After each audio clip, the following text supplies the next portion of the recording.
پاکستان عالمی امن اور خوشحالی کے لیے تمام فریقوں کے ساتھ مل کر کام کرنے کا خواہش مند ہے۔ پاکستان کی ایران اور امریکہ میں ثالثی کوششوں کے اعتراف پر یورپی یونین کے شکر گزار ہیں۔ نائب وزیر اعظم اسحاق ڈار نے کہا، سندھ طاس معاہدے پر پاکستان کا موقف واضح ہے۔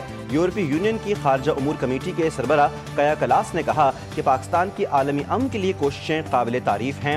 پاکستان خطے کی اہم طاقت اور یورپی یونین کا اہم شراکت دار ہے۔ یورپی یونین کی خارجہ امور کمیٹی کے سربراہ کیا کلاس نے کہا کہ تنازع کے باعث پوری دنیا توانائی کے شدید بحران کا شکار ہے۔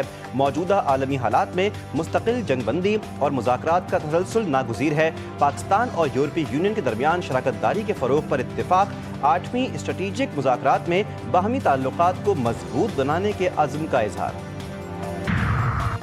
ایران کی جنگ بندی کے خلاف ورزی پر امریکہ اور اسرائیل کو وارننگ۔ ایرانی وزیر خارجہ عباس اراغچی نے کہا ہے کہ ایران اور امریکہ کے درمیان طے پانے والی جنگ بندی تمام محاذوں پر لاگو ہوتی ہے، جس میں لبنان بھی شامل ہے۔ کسی ایک محاذ پر خلاف ورزی کو مکمل جنگ بندی کی خلاف ورزی تصور کیا جائے گا۔ دو ٹوک موقف اختیار کیا کہ جنگ بندی کی نوعیت کے بارے میں کسی قسم کا ابہام نہیں ہونا چاہیے۔ یہ ایک جامع جنگ بندی ہے جو تمام متعلقہ محاذوں کا احاطہ کرتی ہے۔ ایرانی اسپیکر محمد باقر قالیباف نے خبردار کیا ہے کہ امریکہ اور اسرائیل کو جنگ بندی کی خلاف ورزی کی قیمت چکانا ہوگی۔ جنگ بندی کی خلاف ورزیوں کے نتائج کی ذمہ داری واشنگٹن اور تل ابیب پر عائد ہوگی۔ ایرانی فوجی ٹھکانوں پر امریکی حملے کے جواب میں پاسداران انقلاب کا امریکی فضائی اڈے پر حملہ۔ ایرانی میڈیا کے مطابق کارروائی اس امریکی حملے کے جواب میں کی گئی جس میں صوبہ ہرمزگان کے جزیرے سرخ میں ٹیلی کمیونیکیشن تنصیبات کو نشانہ بنایا گیا تھا۔ پاسداران انقلاب نے کہا کہ ایرو اسپیس فورس نے پہلے سے طے شدہ اہداف کو کامیابی سے نشانہ بنایا۔ امریکی سینٹ کام کے مطابق امریکی فوج نے آبنہ ہرمز کے قریب ایرانی اہداف پر حملے کیے جو امریکی ڈرون گرائے جانے کے جواب میں تھے۔ کویت کا دشمن کے ڈرون اور میزائل حملوں کو ناکام بنانے کا دعویٰ۔ کویتی فوج کے مطابق صبح ملک بھر میں فضائی حملے کے سائرن بجائے گئے جبکہ فضائی دفاعی نظام کو فوری طور پر فعال کر دیا گیا۔ شہریوں کی جانب سے سنی جانے والی دھماکوں کی آوازیں دراصل فضائی دفاعی نظام کی کارروائی کا نتیجہ تھی۔ دشمن کے حملوں کو فضا ہی میں روک لیا گیا۔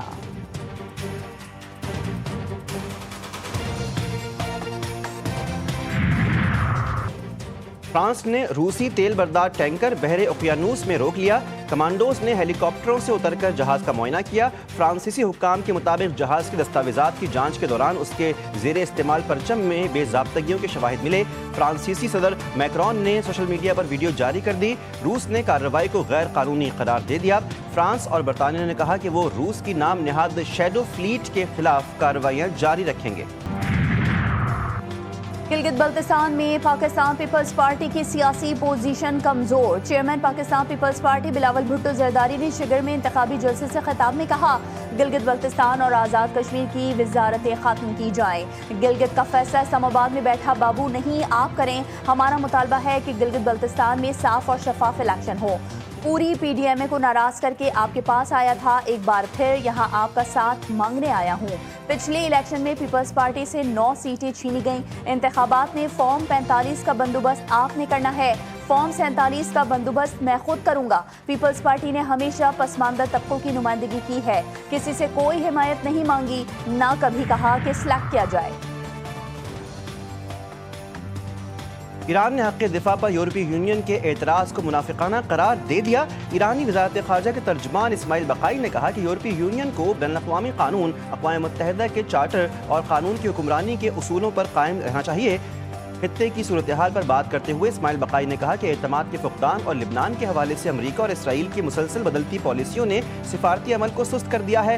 جنگ بندی امریکہ کے ساتھ جنگ خاتمے سے متعلق کسی بھی ممکنہ معاہدے کا لازمی اور بنیادی حصہ ہونی چاہیے۔ ایران واقعی معاہدہ کرنا چاہتا ہے اور یہ امریکہ اور ان لوگوں کے لیے اچھا ہوگا جو ہمارے ساتھ ہیں۔ امریکی صدر ڈونلڈ ٹرمپ کا سوشل میڈیا پر تازہ بیان ڈیموکریٹس اور مخالفین کو تنقید کا نشانہ بناتے ہوئے کہا کہ یہ نہیں سمجھیں گے کہ سیاسی مخالفت کے باعث میرے لیے اپنا کام صحیح طریقے سے کرنا اور مذاکرات کرنا کہیں زیادہ مشکل ہو جاتا ہے۔ انہوں نے اپنے مخالفین کو مشورہ دیا کہ بس اطمینان رکھیں اور سکون سے بیٹھیں، آخر میں سب کچھ اچھا ہی ہوگا، ہمیشہ ایسا ہی ہوتا ہے۔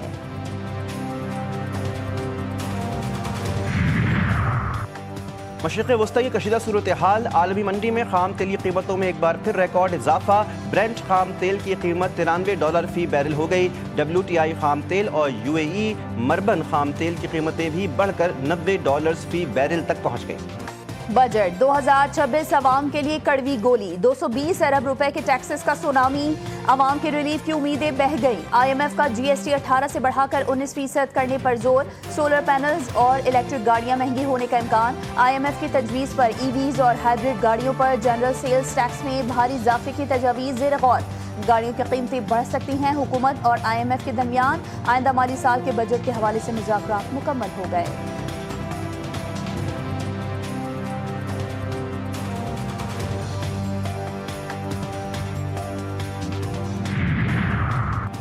بلوچستان کے آئندہ مالی سال کے بجٹ کی تیاریاں آخری مراحل میں داخل، جون کے تیسرے ہفتے میں پیش کی جانے کا امکان۔ وزیر خزانہ میر شعیب نوشیروانی صوبائی اسمبلی میں بجٹ پیش کریں گے۔ بجٹ کا مجموعی حجم 1200 ارب روپے تک ہونے کا امکان۔ سندھ کا سالانہ ترقیاتی بجٹ بھی تیار، مجموعی سالانہ ترقیاتی بجٹ 900 ارب روپے سے زائد رکھنے کی تجویز۔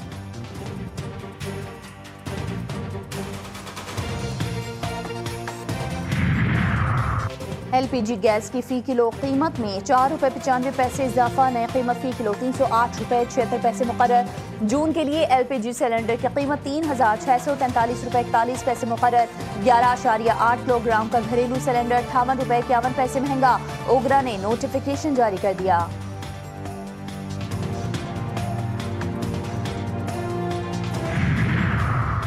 لاس میں سیاحتی مقام فیری میڈوز جانے والی سیاحوں کی گاڑی کھائی میں جا گری، ڈرائیور سمیت تمام 7 افراد جاں بحق، 5 افراد کا تعلق پنجاب سے تھا۔ ریسکیو کام کے مطابق 2 سیاحوں کی شناخت علی اور سجاد کے ناموں سے ہوئی، جاں بحق افراد کی لاشیں ریسکیو کرنے کے لیے آپریشن جاری۔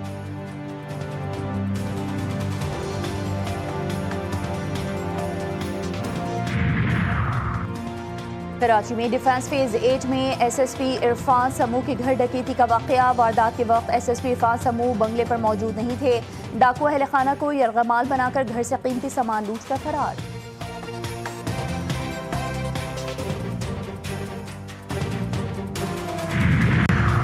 لاڑکانہ کے علاقے سندھ گرین کالونی میں ملزمان نے گھر میں گھس کر اندھا دھند فائرنگ کر دی، فائرنگ سے ماں، 2 بیٹے اور ایک بیٹی جاں بحق، گھر کا سربراہ اور اس کی 4 سالہ نواسی بھی شدید زخمی۔ پولیس کے مطابق واقعہ مغیری برادری میں جاری پرانے تنازع کا شاخسانہ معلوم ہوتا ہے، لاشوں اور زخمیوں کو ٹراما سینٹر منتقل کر دیا گیا۔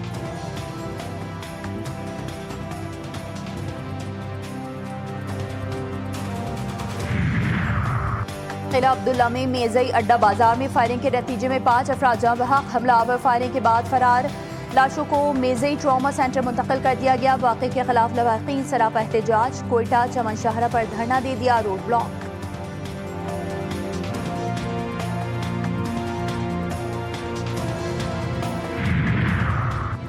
منشیات فروشوں کا طریقہ واردات تبدیل، کوکین کوئین انمول اور پنکی کے کارندوں نے سپلائی کا طریقہ کار بدل دیا، گھروں، بنگلوں اور ریسٹورانٹس تک پاپڑ کے پیکٹس میں منشیات سپلائی کا انکشاف۔ پنکی نیٹ ورک کے کارندوں نے مزید اکاؤنٹ نمبر جاری کر دیے، 1زip اکاؤنٹ سمیت دیگر آن لائن اکاؤنٹس کسٹمر کو ارسال۔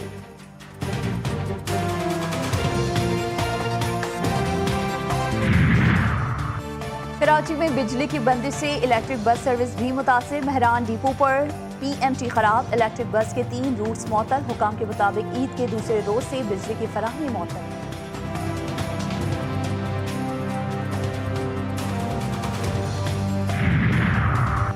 کراچی کے مسائل حل ہوتے ہیں تو MKM چاہتی ہے رکاوٹ کھڑی کرے، کراچی کی حالت تب بگڑی جب یہاں لسانی سیاست کی بنیاد ڈالی گئی۔ MKM والوں کو معلوم ہے پارکوں پر کس نے قبضے کیے، بلدیاتی اداروں میں کس نے دہشت گردوں کو بھرتی کیا۔ سینئر وزیر سندھ شرجیل میمن نے بلدیاتی نظام کی تباہی کا ذمہ دار MKM کو قرار دیا، کہتے ہیں کراچی کو وفاق کے حوالے کرنے کا کوئی آپشن موجود نہیں، پیپلز پارٹی کبھی حمایت نہیں کرے گی۔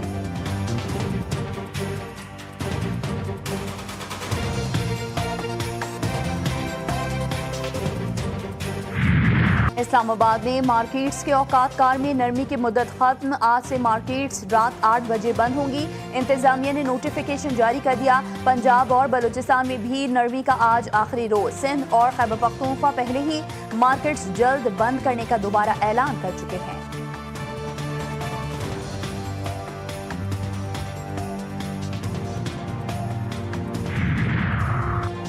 برلن کی سڑکیں طالبان رجیم مخالف نعروں سے گونج گئیں۔ افغان کمیونٹی کا بڑا احتجاجی مظاہرہ۔ جرمنی میں سینکڑوں افغان شہری طالبان رجیم کی جابرانہ پالیسیوں کے خلاف سڑکوں پر نکل آئے۔ خواتین کی تعلیم اور روزگار پر پابندیوں پر شدید احتجاج، عالمی مداخلت کا مطالبہ۔ مظاہرین نے کہا کہ طالبان رجیم کی ناقص اقتصادی پالیسیوں کی وجہ سے افغانستان میں غربت انتہا کو پہنچ چکی ہے۔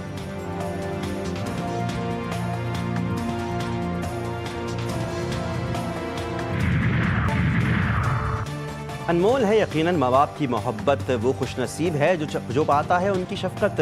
ماں باپ گر زندہ ہوں تو کوئی غم نہیں، ان کا وجود بچوں کے لیے جنت سے کم نہیں۔ پاکستان سمیت دنیا بھر میں والدین کا دن آج منایا جا رہا ہے۔ اولاد کے لیے والدین کی خدمت کرنا کسی اعزاز سے کم نہیں، لیکن وہیں کچھ بدقسمت بچے ایسے ہوتے ہیں جو اپنے والدین کی خدمت کو بوجھ سمجھتے ہیں۔